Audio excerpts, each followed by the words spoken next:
आप सभी को नमस्कार। यूपी ट्रिपल एससी पैट का 2021 में 2 शिफ्टों में एग्जाम हुआ था और 2022 में है 4 शिफ्टों में एग्जाम हुआ था। अभी तक कुल 6 पेपर हो चुके हैं और 6 पेपरों में अर्थमेटिक के कुल 30 प्रश्न आए हैं। उन 30 प्रश्नों को आज हम इस वीडियो में सॉल्व करेंगे। तो देखते हैं फर्स्ट प्रश्न है 40% व्यक्ति समाचार पत्र X पढ़ते हैं और 50% व्यक्ति समाचार पत्र Y पढ़ते हैं। 10% व्यक्ति दोनों समाचार पत्र पढ़ते हैं। कितने व्यक्ति दोनों में से कोई भी समाचार पत्र नहीं पढ़ते, ये आपको बताना है। तो ये परसेंटेज का प्रश्न है। तो इस प्रश्न में हम क्या करते हैं कि पहले जो आपको दे रखा है, जैसे यहाँ पर है समाचार पत्र पढ़ने वाले व्यक्तियों का परसेंटेज दे रखा है, तो वो हम निकालेंगे। 40% है X समाचार पत्र पढ़ते हैं व्यक्ति और 50% है Y पढ़ते हैं। तो हमने दोनों को जोड़ लिया, कुल मिला के इतने लोग होने चाहिए। लेकिन क्या है कि 10% लोग उसने दे रखे हैं जो दोनों समाचार पढ़ते हैं। तो ये योग हमारा सही नहीं है, क्योंकि 10% इसमें भी जुड़ा हुआ है, इसमें भी जुड़ा हुआ है। तो आप एक बार घटाओगे तो ये सही योग आ जाएगा। इसका मतलब ये है कि कुल मिला के है 80% लोग हैं समाचार पत्र पढ़ते हैं। चाहे वो आपका है एक समाचार पत्र पढ़ते हो, चाहे वो दूसरा समाचार पत्र पढ़ते हो, या दोनों ही समाचार पत्र पढ़ते हो। 80% में सभी वो लोग आ गए, पहले समाचार पत्र पढ़ने वाले भी केवल आ गए, दूसरे वाले भी आ गए और दोनों आ गए। तो 80% लोग समाचार पत्र पढ़ते हैं। तो ये बताना कि कोई भी आपका वैल्यू स्वयं में कितनी होती है, 100%। तो कितने लोग हैं समाचार पत्र नहीं पढ़ते, तो 100% से आप 80 घटा दोगे तो 20% लोग हैं ऐसे हैं जो कोई भी समाचार पत्र नहीं पढ़ते हैं। तो प्रश्न नंबर 1 का जो उत्तर होगा वो ऑप्शन नंबर सी सही होगा। 20% लोग हैं ऐसे हैं जो एक भी समाचार पत्र नहीं पढ़ते। नेक्स्ट प्रश्न है, सेम इसी टाइप का प्रश्न है। एक परीक्षा में 70% अभ्यर्थी भौतिकी, एक परीक्षा में 70% अभ्यर्थी भौतिकी में उत्तीर्ण हुए, पास हुए, और 80% अभ्यर्थी तर्क शक्ति में उत्तीर्ण हुए। कितने प्रतिशत अभ्यर्थी तर्क शक्ति में उत्तीर्ण हुए हैं? 80%। तो हम पहले ये निकालेंगे कि जो पास, उत्तीर्ण का मतलब है जो पास कैंडिडेट है वो कितने हैं, हमने ऐड कर लिया। लेकिन ये सही ऐड नहीं है, जो हमने योग किया है वो सही नहीं है। उसने प्रश्न में ये आगे कहा है कि यदि इन दोनों विषयों में 55% अभ्यर्थी उत्तीर्ण हुए, यानी कि अगर कॉमन देखा जाए तो दोनों विषयों में कितने हुए, 55।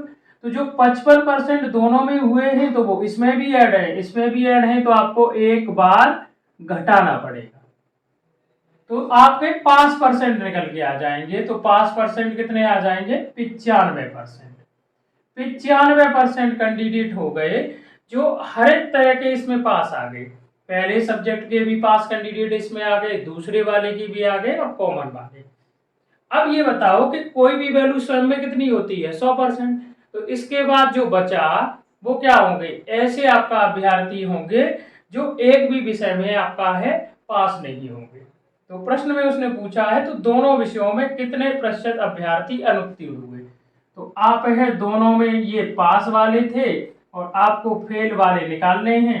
तो अब प्योर फेल वाले जो कैंडिडेट हो जाएंगे, 100 से आप है 95 घटा दोगे 5%। 100 से आप 95 घटा दोगे, कितना आ जाएगा? 5%। इस टाइप के प्रश्नों में आपको क्या करना है कि फेल कैंडिडेट दे रखे हैं तो आपको पहले सब्जेक्ट के भी फेल लेने हैं, दूसरे विषय के भी फेल लेने हैं और कॉमन वाले घटा देने हैं। टोटल आपका जब एक सब्जेक्ट या दोनों सब्जेक्ट के जिस भी तरीके से फेल कैंडिडेट हुए होंगे वो निकल के आ जाएंगे। लेकिन यहाँ पास कैंडिडेट दे रखे हैं तो हमने पहले सब्जेक्ट के भी पास लिए, दूसरे के भी लिए, कॉमन वाले घटा दिए। तो 95% जो कैंडिडेट आए हैं वो किसी एक सब्जेक्ट या दोनों सब्जेक्ट में किसी भी तरीके से पास हुए, वो सभी आ गए। तो तो अब ये बताना इसके बाद जो बचे वो दोनों सब्जेक्ट के फेल वाले ही तो व्यक्ति होंगे, तो 100 से 95 घटाया 5%। आपको समझ आया होगा। चलिए देखते हैं नेक्स्ट प्रश्न। नेक्स्ट प्रश्न है कि टीवी सेट का मूल्य 30%, टीवी सेट का मूल्य है 30% घटने पर उसकी बिक्री 20% बढ़ गई, दुकानदार की आय पर उसका क्या प्रभाव पड़ेगा, बढ़ेगी या घटेगी। तो इसके लिए एक फॉर्मूला है, जब एक ही प्रश्न में 2% कमी वृद्धि दे रखी हो तो ये है plus minus x plus minus y plus minus x into y upon 100। ठीक है, प्लस का मतलब है वृद्धि और माइनस का मतलब है कमी। तो उसने कहा कि मूल्य टीवी सेट का कितने परसेंट घटा है, 30, तो 30% हम किस में लेंगे, माइनस में, और जिसकी वजह से है बिक्री कितनी बढ़ गई, 20%। वृद्धि का मतलब प्लस लेंगे और कमी का मतलब माइनस। अब इन दोनों को यहां रखेंगे तो ये बताना ये माइनस यहाँ माइनस आपका है कर देगा कि नहीं। प्लस माइनस का मतलब जो भी आपका है संख्या दोनों माइनस की है तो वो प्लस कर देंगी, एक माइनस की है तो वो माइनस कर देगी। तो 30 गुणा 20/100। तो आप इसे सॉल्व करोगे तो आप ये बताना माइनस का कितना आएगा 10%, और यहाँ माइनस का कितना आ जाएगा 6%, 3 दूनी 6। तो कुल मिला के माइनस का कितना आया 16%। तो माइनस ये बता रहा है कि उसकी जो आपका है आय में है कमी हुई है, तो उसकी आय में जो कमी हो गई वो कितनी हो गई 16%, उसकी आय आपकी घट जाएगी। अगर यह प्लस आता तो वो वृद्धि को बताता कि उसकी आय बढ़ जाएगी। तो प्रश्न नंबर 3 का जो उत्तर होगा वो ऑप्शन नंबर है डी सही होगा, 16% घटेगी। सीधा सीधा आप फॉर्मूला लगा दो। चलिए देखते हैं नेक्स्ट प्रश्न। नेक्स्ट प्रश्न है 19 का कितना प्रतिशत 7.6 है। सिंपल सा प्रतिशत का प्रश्न है। 19 का कितना प्रतिशत 7.6 है, और जिसके अकॉर्डिंग आपका परसेंटेज बताते हैं हर में उसी का मान रखते हैं। 19 का या का की से जिसके बाद लगा हो हर में उसी का मान रखेंगे। 19 का बोला है तो हर में 19 रखेंगे, अंश में कितना रखेंगे 7.6, जिसके अनुसार परसेंटेज बताते हर में उसी का मान रखेंगे, यानी 19 के अनुसार बताना है कि 7.6 है कितना प्रतिशत। ये साधारण भिन्न बन गया, परसेंटेज चेंज करेंगे तो 100 का गुणा कर देंगे, 0 से ये 0 कैंसिल हो जाएगा, 19 चौके 76। तो कितना प्रतिशत होगा 40%। 19 का है 7.6% है, वो 7.6 है, वो 40% होगा। तो प्रश्न नंबर है 4 का जो उत्तर होगा वो ऑप्शन नंबर ए सही होगा। चलिए देखते हैं नेक्स्ट प्रश्न। नेक्स्ट प्रश्न है वो भी परसेंटेज का है, मेरे टाइप वाइज है रखे हैं। जो 30 प्रश्न है उसमें टाइप वाइज यानी कि परसेंटेज के एक साथ और रेशियो के एक साथ, औसत के एक साथ। नेक्स्ट प्रश्न है एक शहर की जनसंख्या 4% है वार्षिक बढ़ती है, 4% है वृद्धि होती है एक शहर की जनसंख्या। चलो मैं थोड़ा नीचे लिख दे रहा हूं इसे क्योंकि प्रश्न फिर बनेगा नहीं। तो 4% है घटती है, एक शहर की जनसंख्या में 4% की वार्षिक वृद्धि होती है, सॉरी वृद्धि होती है, 4% की वार्षिक वृद्धि होती है, परंतु स्थानांतरण के कारण 1/2% तक घट भी जाती है। 4% तो प्रत्येक वर्ष बढ़ रही है, लेकिन स्थानांतरण के कारण 1/2% घट भी जाती है। 3 वर्षों में वृद्धि का प्रतिशत क्या होगा। तो अगर हम नेट आपका है जो वृद्धि यानी कि आपका है शुद्ध वृद्धि प्रतिशत देखें तो 4% आपका एक साल में घट जाती है, तो आधा परसेंट है कम हो जाती है, तो ये बताना कितना आएगा 3.5%। एग्जैक्ट अगर देखा जाए तो एक वर्ष में 3.5% है जनसंख्या बढ़ जाती है। 3.5% का फ्रैक्शन बनाओगे तो किसी भी प्रतिशत भिन्न को साधारण भिन्न में बदलते हैं, 100 का भाग देंगे, 5 से ये 7 और 5 से ये कितना हो जाएगा 200, मतलब 7/200। इसका मतलब ये हम कह सकते हैं 3.5% जनसंख्या का ही तो कहा है, तो इसका मतलब हम कह सकते हैं कि 200 प्रारंभिक जनसंख्या थी और उसमें 7 की वृद्धि हो गई, तो एक वर्ष में 200 से कितनी हुई 207। और यही रेशियो अगले वर्ष भी रहेगा, दूसरे वर्ष भी 200 से कितना हो जाएगा 207, और तीसरे वर्ष भी 200 से कितना होगा 207। अब आप गुणा कर लोगे तो इसका गुणा हो जाएगा 8 और 6 जीरो, और इसका आप है गुणा करोगे तो इसका गुणा जो आपका आ जाएगा, थोड़ा कैलकुलेटिव है, 88 6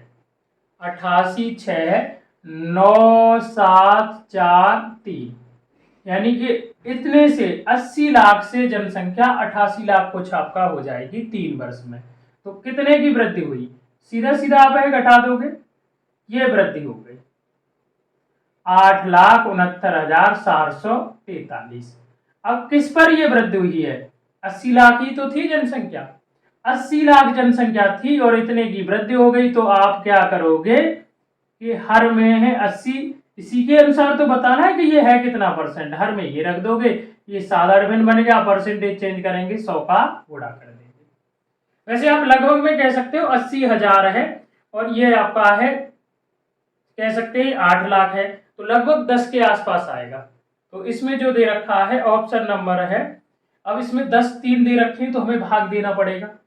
आप 8 का भाग दे दो, देखो 8 का भाग देंगे, इसमें 8 का आप भाग दोगे तो ये जो निकल के आ जाएगा 0,8 और उसके बाद है 7,1,7, ये निकल के आ जाएगा। आप पहले डायरेक्ट 8 का भाग दो, 4 जीरो ही छोड़ दो, इतना जाएगा और दशमलव में देना नहीं है। तो अब देखना 4 जीरो है तो पीछे से 4 अंक के आपका छोड़ के दशमलव लगाएंगे, तो इसका उत्तर जो आ जाएगा वो आ जाएगा 10.8%। इसका जो उत्तर होगा वो कितना होगा 10.8%। ये थोड़ा कैलकुलेटिव प्रश्न है और मोस्ट इंपोर्टेंट प्रश्न है, कई बार ये इस टाइप का है प्रश्न एग्जाम में आया है। प्रश्न ये था कि एक शहर की जो जनसंख्या है वो एक वर्ष में 4% बढ़ जाती है, लेकिन आपका आधा परसेंट साथ ही साथ कम होती है। तो अगर शुद्ध वृद्धि प्रतिशत देखें तो 3.5% एक वर्ष में बढ़ी। हमने 3.5% का फ्रैक्शन बनाया तो पता चला कि 200 पे है, एक वर्ष में 7 जनसंख्या बढ़ जाती है, तो 200 से 207, 200 से 207, फाइनल वैल्यू देखी गई तो 80 लाख जनसंख्या थी, और इसी रेट से अगर आपका है बढ़ती है तो 88,69,743 हो गई। वृद्धि हमने देखी कि 8,69,743 की हुई है, वो भी 80 लाख पे हुई है, परसेंटेज निकाला तो 10.8% आ गया। चलिए देखते हैं नेक्स्ट प्रश्न। नेक्स्ट प्रश्न है औसत का प्रश्न है। अब औसत के प्रश्न आ गए हैं कि 13 परिणामों का औसत 68 है, तो औसत बराबर होता है कुल पदों का योग बट्टे कुल पदों की संख्या। और अगर आपको औसत दे रखा हो और संख्याओं की संख्या दे रखी हो तो संख्याओं की संख्या का औसत में गुणा कर देते हैं, जो संख्याओं की संख्या है उसका औसत में गुणा कर देते, योग मिल जाएगा। 13 परिणामों का औसत 68 है, पहले 7 का औसत 63 है और आखिरी 7 का औसत 70 है, तो 7वां परिणाम ज्ञात कीजिए। तो सिंपल प्रश्न है, सिंपल तरीके से बताऊंगा, कोई ज्यादा शॉर्ट ट्रिक नहीं, सिंपल सीधा है। आपको पता है कि 13 परिणामों का औसत कितना है, वो है 68। तो अगर मैं 68 में थोड़ा नीचे लिख दे रहा हूं, सॉरी, अगर मैं 68 में 13 का गुणा कर दूंगा तो योग मिल जाएगा, 13 अट्ठे 104 हासिल 10 और 13 छिक्के 78 और 10 कितना हो जाएगा 88। इसका मतलब 13 संख्याओं का योग है 884 है। अब उसने ये कहा कि पहली 7 संख्याओं का जो औसत है वो है 63 है, तो अगर मैं 63 में 7 का गुणा कर दूंगा तो पहली 7 संख्याओं का औसत आ जाएगा कि नहीं, 7 × 21 2 और 7 × 42 और 2 कितना हो जाएगा 44, और अंतिम 7 संख्याओं का औसत उसने कितना दे रखा है 70। अगर इसमें भी मैं 7 का गुणा कर दूंगा तो मुझे अंतिम 7 7 49 7 संख्याओं का योग मिल जाएगा। और आप ये बताओ कि प्रथम 7 संख्याओं में भी 7वीं संख्या रिपीट उसने कर जोड़ ली है और अंतिम 7 संख्याओं में भी है 7वीं संख्या जोड़ ली है, इसका मतलब 7वीं संख्या डबल जोड़ ली है। संख्याएं तो वैसे रियल में 13 थी, यहाँ 7 और 7 देखो 14 हो रही है, इसका मतलब 7वीं संख्या डबल जोड़ ली है। तो अब इसे ऐड करना, 1 13 की 3 हासिल 1 और ये 913। ये 14 संख्याएं हैं और 14 संख्याओं का योग कितना आ रहा है 913, जबकि रियल में 13 संख्याएं थी, सही योग 884 है। अब यहां से जब हमने प्रश्न पढ़ा तो पता चला कि है 7वीं संख्या डबल जोड़ ली। तो अगर आप है 931 से 884 घटा दोगे तो 7वीं संख्या निकल के आएगी। आप घटा दो, कितना आ जाएगा 7, हासिल ले लेंगे 12 हो जाएगा, कितना आ जाएगा 47। तो 7वीं संख्या है वो कितनी है 47 है। तो प्रश्न नंबर 6 का जो उत्तर होगा वो ऑप्शन नंबर ए सही होगा। सिंपल प्रश्न है, सीधा गुणा करना है, कुछ नहीं करना।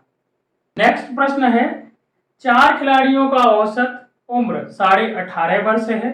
अगर कोच की उम्र भी इसमें शामिल की जाए तो औसत उम्र 20% बढ़ जाती है। तो कोच की उम्र है, तो पहले तो हमें 4 खिलाड़ियों का औसत उम्र 18.5 वर्ष दे रखी है और कोच भी शामिल कर लिया, तो अब 5 लोग हो गए और 5 लोगों की औसत उम्र क्या होगी वो हमें निकालना है। तो कितने परसेंट है वृद्धि हुई है 20%। इसका मतलब प्रतिशत में प्रत्येक वस्तु 100% होती है, तो 100 से 120 हो गई और 120% हो गई। और किसी का भी परसेंटेज निकालते हैं संख्या का गुणा कर देते हैं। तो पहले आप 18.5 का 120 निकालोगे तो 6 और ये 5, 5 या 15 और ये आपका 5 सत्ते 3 बचेगा 35। 6 का आप गुणा कर लोगे, 6 7 42, हासिल आपकी है 4 और 6 तिया 18 और 4 कितना हो जाएगा है 22। कितना हो जाएगा 22, ये आ गया। अब आप योग चाहिए तो औसत में है संख्या का गुणा कर दो। इन्हीं संख्याओं का अगर औसत दे रखा है और संख्याओं की संख्या आपको पता है, गुणा कर देंगे। तो आप करोगे 5 दूनी 10 0, हासिल 1, 5 दूनी 10 और 1 11, 5 दूनी 10 और 1 11, ये हो जाएगा। और दशमलव के बाद 0 का कोई मतलब नहीं है। तो 5 लोगों का है जो उम्र का योग होगा 111। और ये बताना हमें है 4 लोगों का है कितना दे रखा है 18.5। अगर 18.5 में 4 का गुणा कर दे तो इनकी उम्र का भी योग मिल जाएगा। तो 18 चौके 72 और 2 कितना हो जाएगा 74। अब आप है घटा दो। 5 लोगों की उम्रों का योग है 111 वर्ष है और 4 का 74 है, तो हम घटाएंगे, यहाँ 11 हो जाएगा 7 और यहाँ 10 बचेगा, कितना हो जाएगा 3। यानी कि कोच की जो उम्र होगी वो कितनी होगी 37 वर्ष होगी। कोच की जो उम्र होगी वो कितनी होगी 37 वर्ष होगी। तो प्रश्न नंबर 7 का जो उत्तर सही है वो ऑप्शन नंबर डी सही है। समझ आया होगा। चलिए देखते हैं नेक्स्ट प्रश्न। 5 परिणामों का औसत 46 है, ये भी औसत का प्रश्न है। 5 संख्याओं का औसत कितना है 46 और पहली 4 संख्याओं का 45 है। पहली 4 संख्याओं का औसत क्या है 45। 5वां परिणाम है, तो अगर हमें 5 संख्याओं का है औसत दे रखा है तो गुणा करके योग निकाल देंगे। और 46 में है अगर औसत दिया है तो संख्याओं का गुणा कर दो, योग मिल जाएगा। तो 5 के 30, 3 और 4 ये 230, 230 हो गया। अब उसने है किसका दे रखा है अंतिम 4 संख्याओं का औसत दे रखा है और अंतिम 4 संख्याओं का औसत कितना है 45। अगर आप है 45 में 4 का गुणा कर दोगे तो कितना आ जाएगा, इन चारों संख्याओं का है योग कितना होगा 180 और ये 5 का योग है, ये 4 का है, तो आप घटा दोगे तो आप ये बताना कितना निकल के आ जाएगा 50। कितना निकल के आ जाएगा 50। यानी कि वो 5वीं जो संख्या है वो कितनी है 50 है। 5वीं जो संख्या है वो 50 है। तो प्रश्न नंबर 8 का जो ऑप्शन सही होगा वो ऑप्शन नंबर डी सही होगा। चलिए देखते हैं नेक्स्ट प्रश्न। नेक्स्ट प्रश्न है प्रश्न नंबर 9। 308 सीधा उसने दे रखा है 308, 125, 45, 120 और 102 का औसत है। तो औसत क्या होता है कुल पदों का योग बट्टे कुल पदों की संख्या। तो इन सभी को आप है ऐड करोगे तो ये 10 और 2 20 का हासिल 2, और 2 आप है, ये कितना हो जाएगा 4 और 4 8, 10 की 0 हासिल 1 और ये 6 1 7। इन सभी पांचों संख्याओं का योग कितना आ गया है 170। और इसमें है औसत निकालेंगे तो औसत क्या होता है, और योग में ही तो संख्याओं का भाग दे देते हैं, भाग दोगे तो 5 एकम 5, 5 चौके 20, 140 निकल के आ जाएगा। कितना निकल के आ जाएगा 140। तो प्रश्न नंबर है 9 का जो उत्तर सही होगा वो ऑप्शन नंबर ए सही होगा। समझ आया होगा। चलिए देखते हैं नेक्स्ट प्रश्न। 60 से 80 के बीच सभी अभाज्य संख्याओं का औसत क्या है। 60 से है 80 के बीच सभी अभाज्य संख्याओं का है औसत क्या है। तो पहले तो हमें यह पता होना चाहिए कि 60 से 80 तक कितनी अभाज्य संख्याएं होती हैं या कौन कौन सी अभाज्य संख्याएं हैं। तो आप स्टार्ट कर दो। 61 एक अभाज्य संख्या है, 62 नहीं है, 63 भी नहीं है, डिवाइड हो रही है, 65 भी नहीं है, 64 भी नहीं है, 65 भी नहीं है, 66 भी नहीं है, फिर कितना है 67 एक अभाज्य संख्या है, 68 भी नहीं है, 69 भी नहीं है, 70 भी नहीं है, फिर उसके बाद है 71 एक अभाज्य संख्या है, फिर 73 एक अभाज्य संख्या है और 73 के बाद है 79 एक अभाज्य संख्या है। तो 60 से 80 तक कुल 5 अभाज्य संख्याएं हैं जो आपके सामने हैं। अब इन्हें हम ऐड कर लेंगे 8 9 9 18 और ये 21 की हासिल 2, 7 या 21, 21 और 2 23, 23 और ये 29 और ये 35। पांचों अभाज्य संख्याओं का योग कितना आ गया 351। औसत निकालना है तो हम 5 का भाग दे देंगे तो औसत जो निकल के आ जाएगा 70.2। 5 7 35, 0 आपका कुछ नहीं बचेगा, 5 दूनी 10। तो प्रश्न नंबर है 10 का जो उत्तर होगा वो ऑप्शन नंबर ए सही होगा, 10.2। समझ आया होगा। चलिए देखते हैं नेक्स्ट प्रश्न। 7 क्रमिक, ये भी औसत का प्रश्न है। 7 क्रमिक संख्याओं का औसत 20 है। क्रमागत 7 संख्याएं हैं जिनका औसत क्या है 20 है। 20 है। इन संख्याओं में से सबसे बड़ी संख्या क्या है। 7 क्रमागत संख्याओं का औसत 20 दे रखा है और सबसे बड़ी संख्या पूछी है। अगर आप है लगातार संख्याओं का ध्यान रखना, औसत निकाल रहे हो तो औसत हमेशा 20 का नंबर आएगा। आप सम संख्याओं का निकाल लो, विषम संख्याओं का निकाल लो, ये लगातार है, एक समांतर श्रेणी में है, या समांतर श्रेणी का आप है औसत निकाल रहे हो, आप है प्राकृतिक संख्याओं का निकाल लो, सम का निकाल लो, विषम का निकाल लो, औसत हमेशा 20 का नंबर आएगा। इसका मतलब 7 क्रमागत संख्याएं हैं, औसत 20 है, तो इसका मतलब ये बीच की संख्या है। 3 इससे बड़ी है और 3 इससे छोटी है। तो बड़ी संख्याएं क्या होंगी 21, 22 और 23, क्या हो जाएगी 23। और उसने बड़ी संख्या ही पूछी है तो बड़ी संख्या क्या होगी है वो हो जाएगी 23। तो प्रश्न नंबर 11 का जो ऑप्शन सही होगा वो ऑप्शन नंबर सी सही होगा, 23। समझ आया हुआ। सिंपल सा प्रश्न है कि हमेशा सम या विषम या लगातार संख्याओं का औसत बीच की संख्या होती है। चलिए देखते हैं नेक्स्ट प्रश्न। अब ये है कैलकुलेशन वाले थोड़े प्रश्न हैं, सिंप्लीफिकेशन के प्रश्न। ये है, मैं लिख दे रहा हूं यहाँ 2.1 का क्यूब प्लस 5.8 का है क्यूब बट्टे जो दे रखा है वो दे रखा है 2.1 का है क्यूब माइनस 2.1 गुणा 5.8 प्लस 5.8 का है स्क्वायर।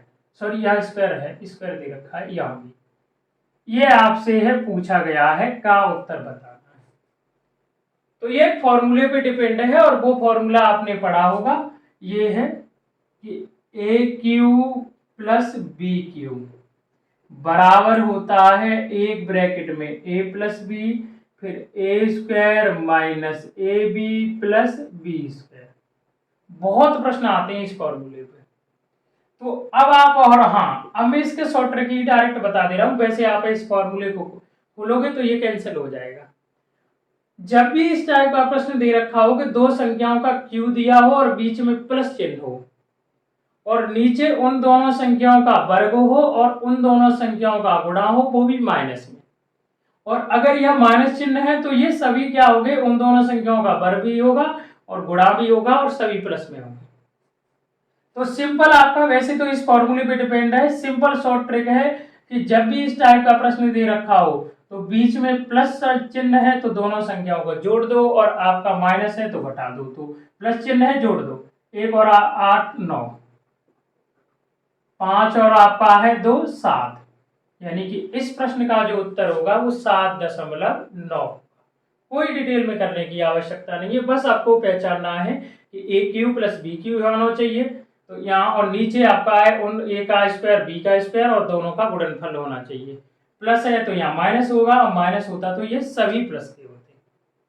अगर आपको है प्लस है दे रखा है तो आप जोड़ दोगे, वही उत्तर होगा, और माइनस दे रखा होगा तो आप घटा दोगे। अगला देखिए, अगला प्रश्न भी यही है। अगला प्रश्न है नेक्स्ट प्रश्न है, सेम है, प्रश्न नंबर 13। सॉरी सेम नहीं है, थोड़ा चेंज है। इसके बाद 14 नंबर प्रश्न है। 13 देख लो, 13 थोड़ा अटके है।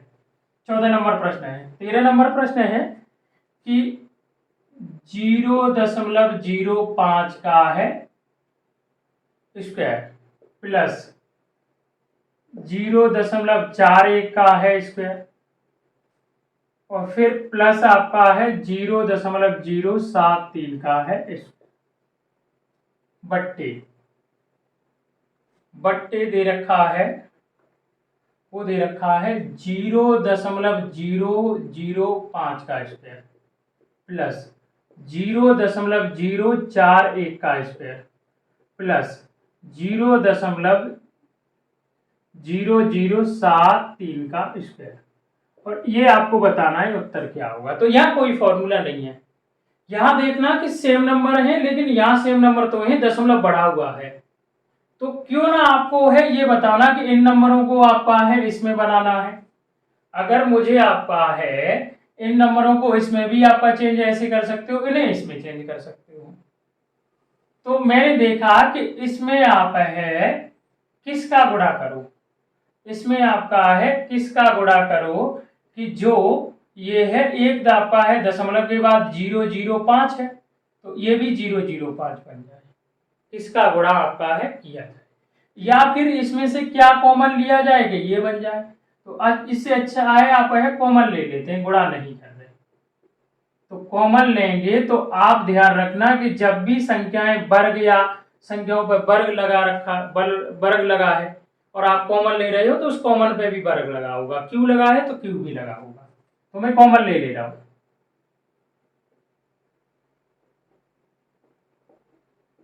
7 का स्क्वायर। अब यहां से मैं कॉमन लूंगा क्या है कि आप इसे ऐसे नहीं लिख सकते 0.1 गुणा 0.05, ऐसे ही सभी को लिख सकते हो। तो यहां से कॉमन क्या आएगा 0.1 का स्क्वायर, क्योंकि ध्यान रखना सभी पे वर्ग लगा हुआ है, और जब संख्याओं से आप कॉमन लेते हो तो वर्ग लगा है तो उस कॉमन पे भी वर्ग लगा होगा, क्यू लगा है तो क्यू लगा होगा। तो और बाकी का संख्या जो बन जाएगी वो ये बन जाएगी, इससे कॉमन आएगा तो स्क्वायर प्लस इससे आपका है कॉमन आएगा तो ये बन जाएगा, और इससे कॉमन आएगा तो ये बन जाएगा,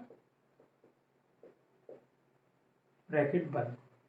अब आप ये बताना कि इससे ये कैंसिल हो जाएगा कि नहीं, यहाँ 1 बचेगा, और आप है 1 बट्टे इसका वर्ग कर दोगे तो 0.01 हो जाएगा, और दशमलव हटाओगे तो ऊपर 2 जीरो बढ़ जाएंगी, यानी इसका उत्तर होगा 100। इसका जो उत्तर हो जाएगा वो कितना हो जाएगा 100। तो प्रश्न नंबर है 13 का जो उत्तर होगा वो होगा ऑप्शन नंबर सी सही होगा। समझ आया होगा, 13 का जो आपका ऑप्शन सही होगा वो सी सही होगा। चलिए देखते हैं नेक्स्ट प्रश्न। ये है प्रश्न नंबर 12 की तरह। 14 नंबर प्रश्न है अगला, वो है 12 की तरह, उसमें क्यू दे रखा है। तो क्यू वाले में क्या करना है कि प्लस है तो डायरेक्ट प्लस कर दो, माइनस है तो माइनस कर दो, ज्यादा डिटेल में करने की जरूरत नहीं है, बहुत शॉर्ट आपका हो जाता है। तो 14 नंबर प्रश्न है 6.73 का है क्यू माइनस 4.38 का है क्यू बट्टे 6.73 का स्क्वायर प्लस 6.73 गुणा 4.38 और प्लस आपका हो जाएगा 4.38 का है वर्ग, और इसका मान उसने पूछा है क्या होगा। तो सीधा आपको दिख रहा है कि क्यू है और यहाँ वर्ग है और दोनों का गुणा भी है और सभी जगह प्लस है, तो आप सीधा सीधा घटा दो, कुछ नहीं करना। और प्लस होता तो आप जोड़ देते, तो आप घटाओगे तो उत्तर कितना आ जाएगा, फर्स्ट नंबर से ये घटा दो, यहाँ माइनस प्लस है तो प्लस कर देते, आप घटाओगे तो ये 13 5 हासिल आपकी है कितनी हो, आपका ये ले ली 1 और यहाँ 13 हो जाएगा 5, 6 बचा कितना होगा 3 और 2, तो कितना उत्तर आ जाएगा 2.35। तो प्रश्न नंबर 14 का जो उत्तर सही होगा वो ऑप्शन नंबर ए सही होगा। समझ आया होगा। चलिए देखते हैं नेक्स्ट प्रश्न, प्रश्न नंबर 15। प्रश्न नंबर 15 भी सेम है, इसी तरीके से बहुत आते हैं इस प्रश्न में कि क्यू आपको दे रखा है, प्लस दे रखा है तो जोड़ दो, माइनस दे रखा है तो आप घटा दो। अगला प्रश्न है कि 885 गुणा 885 गुणा 885।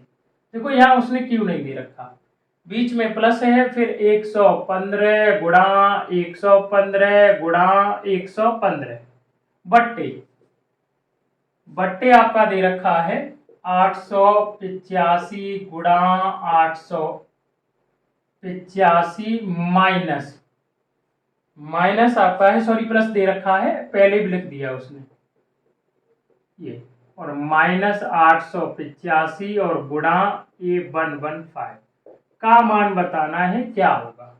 तो सेम है, देखो बना के देख लो, 885 का ऐसे क्यू लिख सकते हैं और ऐसे ही प्लस 115 का भी क्यू लिख सकते हैं और ऐसे ही आपका 885 का वर्ग प्लस 115 का स्क्वायर हो गया माइनस 885 गुणा 115। देखो सेम कंडीशन है, ए क्यू प्लस बी क्यू और नीचे देखो ए स्क्वायर प्लस आपका है बी स्क्वायर और माइनस ए बी, और अगर यहाँ माइनस होता तो प्लस होता। देखो फॉर्मूला बन रहा है, फॉर्मूला बन रहा है तो आप क्या करोगे, डायरेक्ट इन्हें जोड़ दोगे, प्लस है तो जोड़ देंगे, माइनस है तो घटा देंगे, तो जोड़ोगे 0 हासिल 1, ये आप 0 हासिल 1 और ये 10, कितना उत्तर आ जाएगा 1000। तो प्रश्न नंबर है 15 का जो उत्तर होगा वो ऑप्शन नंबर है डी सही होगा, 1000। कितना होगा, डी सही होगा 1000। समझ आया होगा आपको। चलिए देखते हैं नेक्स्ट प्रश्न। नेक्स्ट प्रश्न है 16 नंबर प्रश्न, ये कैलकुलेशन वाला प्रश्न है, 16 नंबर प्रश्न है। देखो सिंपल सा प्रश्न है, 6.25 और फिर माइनस 2.23 गुणा 3.35 माइनस 2.23 प्लस, फिर उसने ब्रैकेट दे रखा है, वो दे रखा है 16 प्लस दे रखा है 2.987 ब्रैकेट बंद।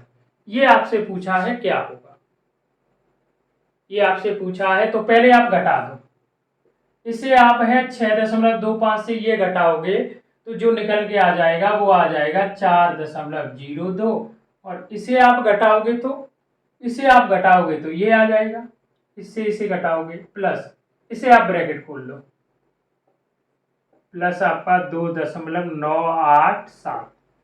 अब इन दोनों को आप है जोड़ दो, इन दोनों को नहीं तीनों को जोड़ दो, आपका है तीनों को जोड़ लो, तीनों नहीं सभी को जोड़ लो, सभी आपका प्लस में है, सॉरी ये माइनस में था, सॉरी ये गलत हो गया थोड़ा, यहाँ माइनस चिन्ह था तो यहाँ माइनस होगा, यहाँ प्रश्न में माइनस था तो माइनस होगा। तो इन तीनों को आप जोड़ दो, इसे घटा दो, तो इन तीनों को अगर आप है ऐड करोगे तो वो निकल के आ जाएगा 4.504 माइनस 2.987 आप घटाओगे तो ये जो आपका उत्तर आ जाएगा वो 1.517, इससे घटाओगे उत्तर निकल गया जाएगा, सीधा गुणा भाग है। तो प्रश्न नंबर आपका है, गुणा आपका है और वही कैलकुलेशन नॉर्मल करनी है। प्रश्न नंबर 16 का जो ऑप्शन सही होगा वो ऑप्शन नंबर आपका सी सही होगा। चलिए देखते हैं नेक्स्ट प्रश्न, 17 नंबर प्रश्न। ये भी 17 नंबर प्रश्न भी सेम ऐसे ही है, कैलकुलेशन वाला प्रश्न है।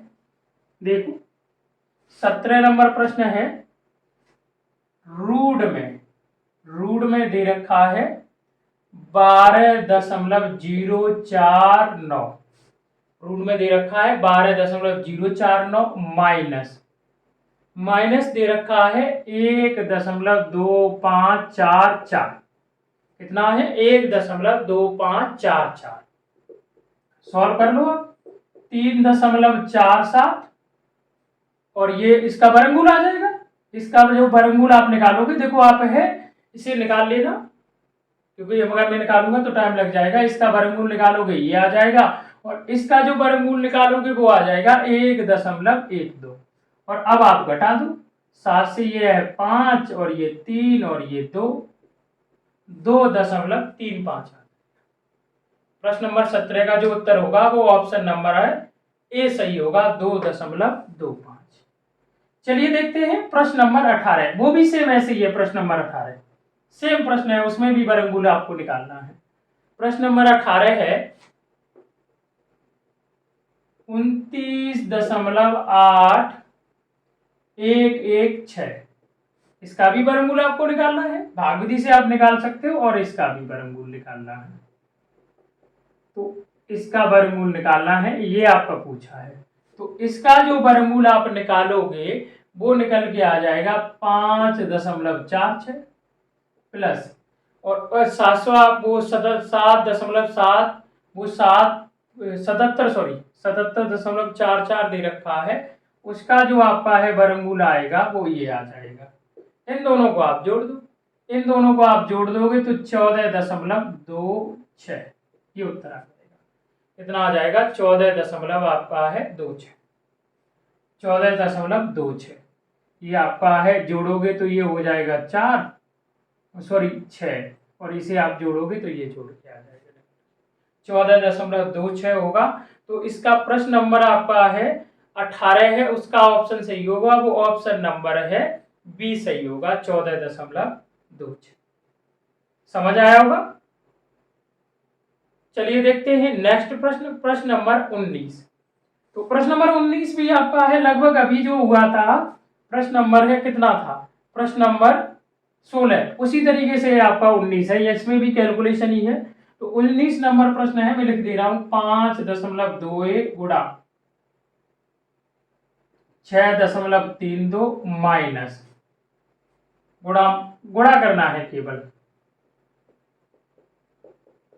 ये बताना है क्या होगा, ये आपको है बताना है क्या होगा। तो इन दोनों का आप है गुणा करोगे तो जो गुणा आ जाएगा वो आ जाएगा 32.9272 माइनस, इसे आप है लिख दोगे। अब इससे इसे घटाओगे तो ये बताना सेम है 0 0 और 32 से 2 और घटा दोगे कितना आ जाएगा 30। प्रश्न नंबर 19 का जो उत्तर सही होगा वो ऑप्शन नंबर सी सही होगा, 30। प्रश्न नंबर 19 का आपका है उत्तर सही होगा, वो ऑप्शन नंबर सी सही होगा। चलिए देखते हैं प्रश्न नंबर 20 नंबर प्रश्न है, इसमें वर्गमूल निकालना है। सिंपल सा प्रश्न है, का वर्गमूल ज्ञात कीजिए, इसमें आपको है वर्गमूल निकालना है, ये वर्गमूल निकालना है। अब ये एक अपरिमेय संख्या है और अपरिमेय संख्या का जब हम वर्गमूल निकालते हैं तो या तो a प्लस बी का होल स्क्वायर बनाएंगे या फिर आपका है a माइनस बी का होल स्क्वायर बनाएंगे। तो आप क्या करोगे कि ये आपका है, ध्यान रखना 2ab है और ये a square plus B square है, तो आप है 2ab, सॉरी यहाँ 2ab होगा, 2ab पे फोकस रखो। यहां आप है 2 का अगर भाग देते हो तो कितनी संख्या बचेगी, 2√5, 2√5। अब आपको ऐसे दो फैक्टर करने हैं इसके जो वर्गों का योग 9 हो। देखो ये ये 2ab है और ये a square plus b square का सम है। तो वो आपको सीधे ही दिख रहा है, कितने फैक्टर हो जाएंगे, 2 और रूट 5, 2 का वर्ग 4 और रूट 5 का वर्ग 5, तो कितना हो रहा है, ये 9 हो रहा है। तो आप इसे ऐसे लिख सकते हो, आप इसे लिख सकते हो ऐसे, रूट 5 प्लस 2 का होल स्क्वायर। बस आपने लिखने का तरीका चेंज किया है, इससे हम यही होगा।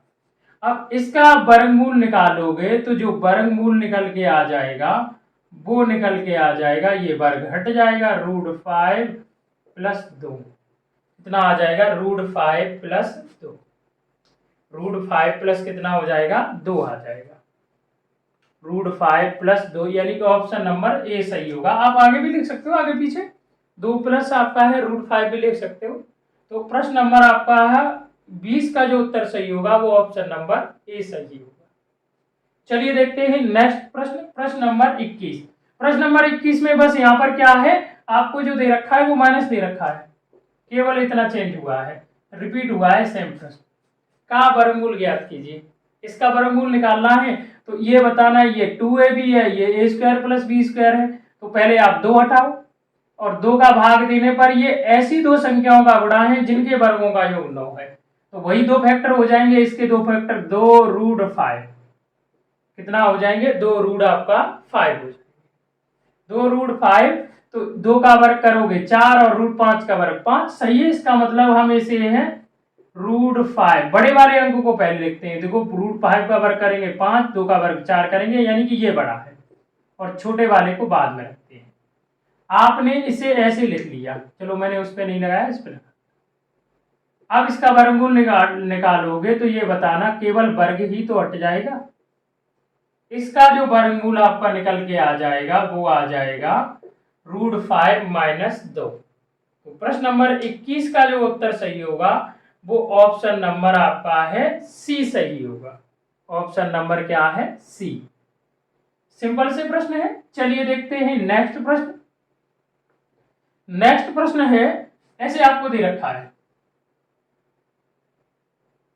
क्वेश्चन मार्क, यानी कि यहां बताना है क्या अंक आएगा, और बट्टे 196 बराबर, फिर वह आपको दे रखा है 72 बट्टे 56, और आपसे ये पूछा है क्वेश्चन मार्क के स्थान पर क्या आएगा।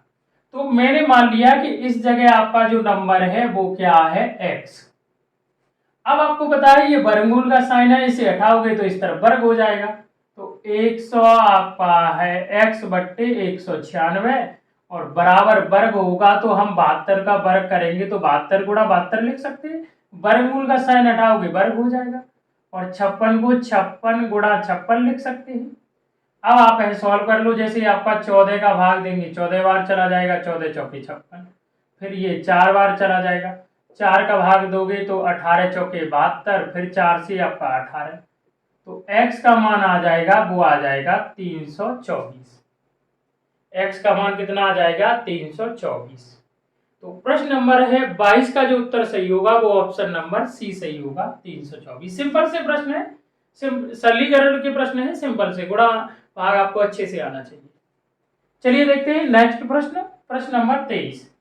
ये a square minus b square पर डिपेंड, फॉर्मूले पर डिपेंड प्रश्न है। जैसे लिख लो, ये है लिखा है सरल कीजिए, और लिखा है 76 प्लस 84 का वर्ग, और ये हो जाएगा 76 माइनस 84 का वर्ग, माइनस 84 का वर्ग बट्टे 76 गुणा 84।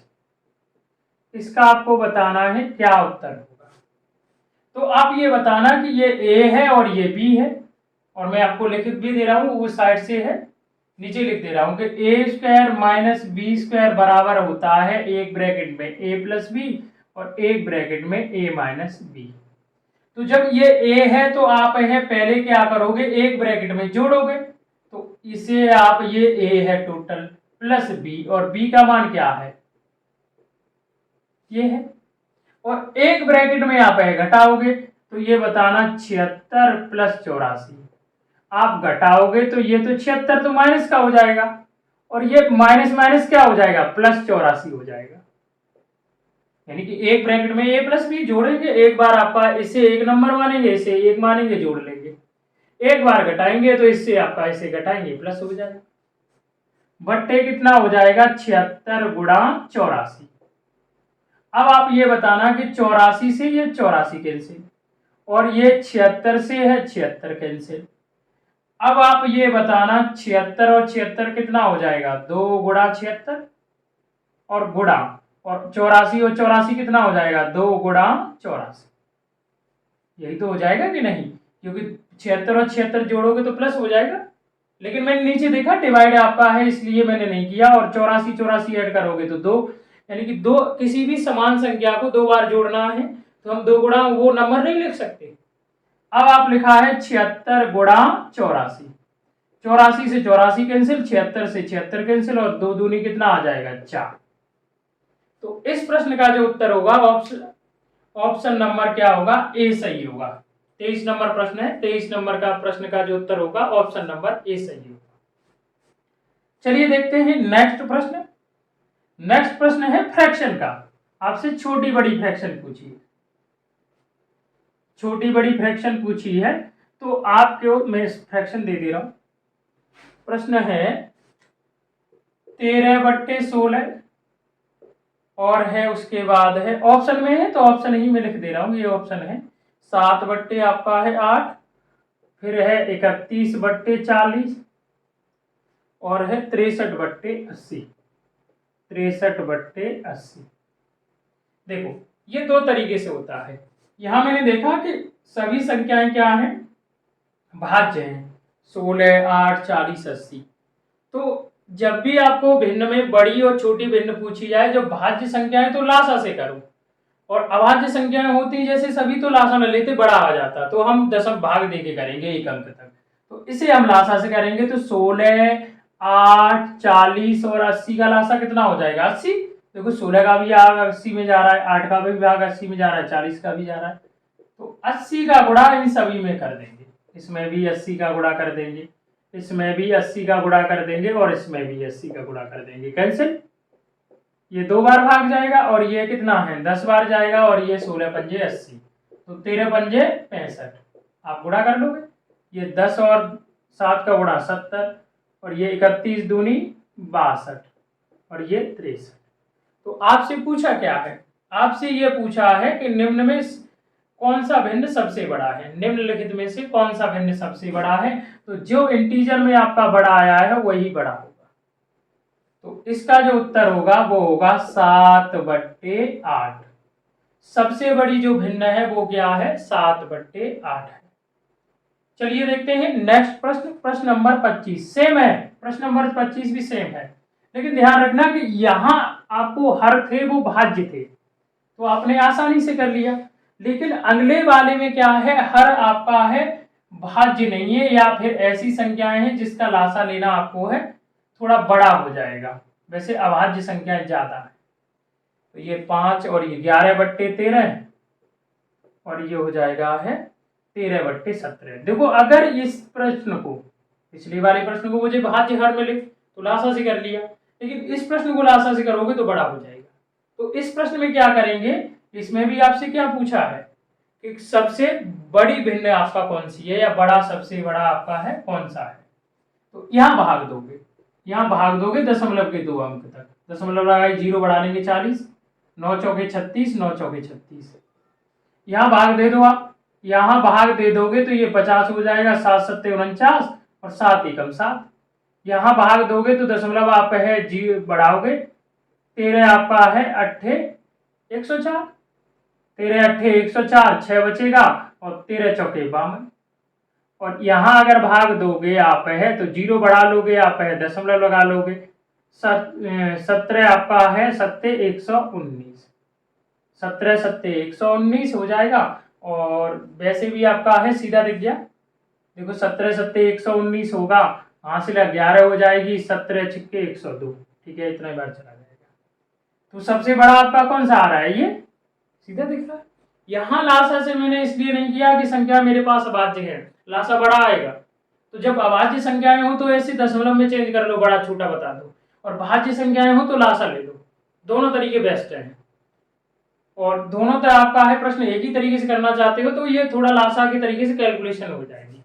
तो इसमें सबसे जो बड़ी भिन्न है वो कितनी है, 11/13। सबसे जो बड़ी भिन्न है वो है 11/13। समझ आया होगा। चलिए देखते हैं नेक्स्ट प्रश्न, प्रश्न नंबर 26। चलिए देखते हैं प्रश्न नंबर 26 है। उसने कहा है किसके बराबर क्या है, सरल करना है। √5 माइनस √3 और √5 प्लस √3। तो इसमें क्या करना है, परमीकरण कर दो। परमीकरण का मतलब यह है अंश या हर का है साइन चेंज करके ऊपर नीचे गुणा, और जब किसी भिन्न में किसी समान संख्या को गुणा करते हैं कोई इफेक्ट नहीं पड़ता। तो ये क्या हो जाएगा, देखो सेम नंबर है √5 माइनस √3 का होल स्क्वायर, और ये फॉर्मूला वाला कंडीशन बन जाएगी। वही फॉर्मूला a² माइनस b² बराबर होता है एक ब्रैकेट में a प्लस बी और एक ब्रैकेट में a माइनस बी। तो आप ये बताना कि a प्लस बी है और a माइनस बी है, तो इसे लौट के ये नहीं लिख सकते, यानी कि √5 का स्क्वायर 5 और माइनस √3 का स्क्वायर 3 हो जाएगा। अब इसे सॉल्व कर लो, √a माइनस a का होल स्क्वायर खोल दो, तो √5 का स्क्वायर 5 प्लस √3 का स्क्वायर 3 और माइनस 2ab यानी 5×3 = 15, आपस में गुणा हो जाएगा, बट्टे कितना होगा 2, तो ये हो जाएगा 8 माइनस √15/2। 2 से डिवाइड करोगे 4, क्योंकि दोनों का हर होगा, ये एक बार हो जाएगा। इसका उत्तर आ जाएगा 4 माइनस √15, क्योंकि 2 है, 2 आप 8 के नीचे रखोगे तो 4 बार भाग चला जाएगा, यहाँ रखोगे तो 2 कैंसिल हो जाएगा। तो प्रश्न नंबर 26 का उत्तर सही होगा, वो ऑप्शन नंबर बी सही होगा। परमीकरण करना है। चलिए देखते हैं नेक्स्ट प्रश्न, प्रश्न नंबर 27। ये भी सरलीकरण का प्रश्न है, 27 भी। 27 नंबर प्रश्न भी सरलीकरण का प्रश्न है। देखो ये अधिक, फिर उसने दे रखा है ये, मैं लिख दे रहा हूं, ये अधिक 1 प्लस आपका है 27/169 बराबर ब्रैकेट में 1 प्लस x है। तो x का मान आपको है बताना है क्या होगा। तो आप सॉल्व कर लो पहले इसे, 169 और इसे 1 का गुणा करोगे, 169 एक हम 169 27 जोड़ देंगे, 27 आप जोड़ दोगे तो ये हो जाएगा 196/169 और बराबर 1 प्लस x/13। अब आप वर्गमूल ले सकते हो, ये 196 का वर्गमूल 14, 169 का वर्ग 13 और ये 1 प्लस आपका है x/13। 1 को इधर ले आओ, 1 को आप इधर ले आओगे तो ये हो जाएगा 14/13 माइनस 1 बराबर 13 कम 13, ये हो जाएगा है, और 14 से 13 घटाओगे 1/13 बराबर x/13। 13 से 13 कैंसिल हो जाएगा, तो x का मान कितना निकल के आ गया, 1। x का मान कितना निकल के आ गया, 1 निकल के आ गया। तो प्रश्न नंबर 27 का जो उत्तर सही होगा वो ऑप्शन नंबर ए सही होगा। सिंपलीफिकेशन के प्रश्न है, सिंपल। चलिए देखते हैं नेक्स्ट प्रश्न, प्रश्न नंबर 28। प्रश्न नंबर 28 है, बहुत सिंपल प्रश्न है प्रश्न नंबर 28।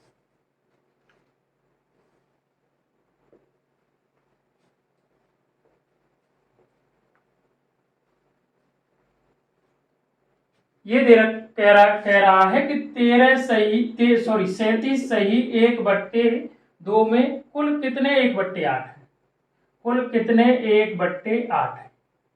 तो पहले इसे सही करो, 37 दूनी 74, 75/2 में 75/2 में ये पूछ रहा है कि 1/8 कितने हैं।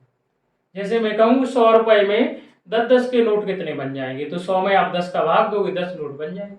ऐसे ये पूछ रहा है कि इसमें 1/8 कितने हैं, तो भाग दे दो। 75/2 में कितने का भाग देंगे, 1/8 का। ये यहाँ गुणा हो जाता है और ये बाहर वाले पदों का बाहर वाले पदों के साथ। जब भी किसी भिन्न का किसी भिन्न में भाग देते हैं तो अंदर वाले पदों का साथ है, पदों का आपस में गुणा हो जाता है, बाहर वाले पदों का गुणा हो जाता है। तो 75 के साथ 8 गुणा होगा, ये 1 हो जाएगा, और ये 4 आप है गुणा कर दोगे ये 2 से भाग दोगे 8 में है, 4 बार चला जाएगा, सॉरी गुणा नहीं होगा, 4 बार चला जाएगा। इसे आप है 75 में 4 का गुणा करोगे तो कितना हो जाएगा 300। 75 में आप है 4 का गुणा करोगे 300 हो जाएगा। तो प्रश्न नंबर 28 का जो उत्तर होगा वो ऑप्शन नंबर ए सही होगा। सिंपल सा प्रश्न है, सीधा सा आप भाग दे दो। चलिए देखते हैं नेक्स्ट प्रश्न, प्रश्न नंबर 29। प्रश्न नंबर 29 बहुत सरल है, बस आपको है वर्ग याद होने चाहिए। 36.1 और ये दे रखा है 102.4, क्वेश्चन मार्क दिया है, क्या बताना है। दशमलव से दशमलव कैंसिल हो जाएगा, सेम अंक का दशमलव के बाद अंक है।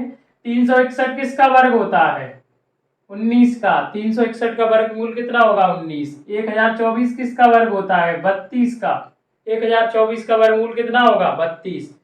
तो इस प्रश्न नंबर है 29 का जो ऑप्शन सही होगा वो ऑप्शन नंबर सी सही होगा, 29/32। बहुत सरल प्रश्न है। चलिए देखते हैं नेक्स्ट प्रश्न और इस वीडियो का अंतिम प्रश्न। ये कुल 30 प्रश्न आए थे 6 अलग अलग पेपरों में, वो मैंने आपको सभी बता दिए। और ये आगामी पैट की परीक्षा को देखते हुए ये बहुत ही महत्वपूर्ण प्रश्न है, आपको है बहुत हेल्प करेंगे। तो इस वीडियो को अपने दोस्तों के साथ शेयर करें और चैनल को है सब्सक्राइब करें। चलिए देखते हैं लास्ट प्रश्न इस वीडियो का। लास्ट प्रश्न है, प्रश्न नंबर अंतिम है, ये है किसान विकास पत्र में मनोज की बचत का 1/3 हिस्सा पब्लिक प्रोविडेंट फंड में उसकी बचत के आधे के बराबर है। उसने कहा कि एक आपका व्यक्ति ने, आपका है मनोज ने किसान विकास पत्र खरीदा, उसमें बचत की और पब्लिक प्रोविडेंट फंड में आपका जमा की है। अगर किसान विकास पत्र का, मैंने मान लिया किसान विकास पत्र में उसने है के रुपए जमा किए और पब्लिक प्रोविडेंट फंड में पी रुपए जमा किए, तो उसने ये कहा किसान विकास पत्र का है 1/3 है, पब्लिक प्रोविडेंट फंड में उसकी बचत के आधे के बराबर है। यदि उसके पास कुल बचत के रूप में 1.5 लाख रुपए है, 1,50,000, तो उसके पब्लिक प्रोविडेंट फंड में कितने रुपए की बचत है। तो उसने ये कहा कि अगर किसान विकास पत्र की जो बचत की है, उसने किसान विकास पत्र में बचत की है, उसका 1/3 कर लो और पब्लिक आपका है प्रोविडेंट फंड का आधा कर दो और ये बचत फिर आपस में क्या हो जाती है बराबर। तो आप ये बताना K/P, इसे 3/2 ऐसे नहीं लिख सकते। आप ये बताना कि उसने दो जो बचत की है उन दोनों बचत का रेशियो मिल गया। अगर रेशियो के अकॉर्डिंग देखें 3 और 2 5 इकाई है कुल बचत उसकी, और प्रश्न में देखें तो कितने इकाई है 1,50,000। एक इकाई का मान कितना आ जाएगा 10,000, एक इकाई का मान सॉरी 30,000, 5 या 15, एक इकाई का मान कितना आ जाएगा 30,000, एक इकाई का मान 30,000 आ जाएगा। उसने पब्लिक प्रोविडेंट फंड का पूछा है कितनी बचत की है, वो कितनी की है 2 इकाई, 3 दूनी 6, यानी कि 60,000 रुपए उसने आपका है पब्लिक आपका है प्रोविडेंट फंड में है बचत की है। उसने ये पूछा है कि तो उसने पब्लिक प्रोविडेंट फंड में कितने की बचत की। तो प्रश्न नंबर 30 का जो ऑप्शन सही होगा वो ऑप्शन नंबर बी सही होगा। सभी प्रश्न आपको अच्छे से समझ में आए होंगे। धन्यवाद।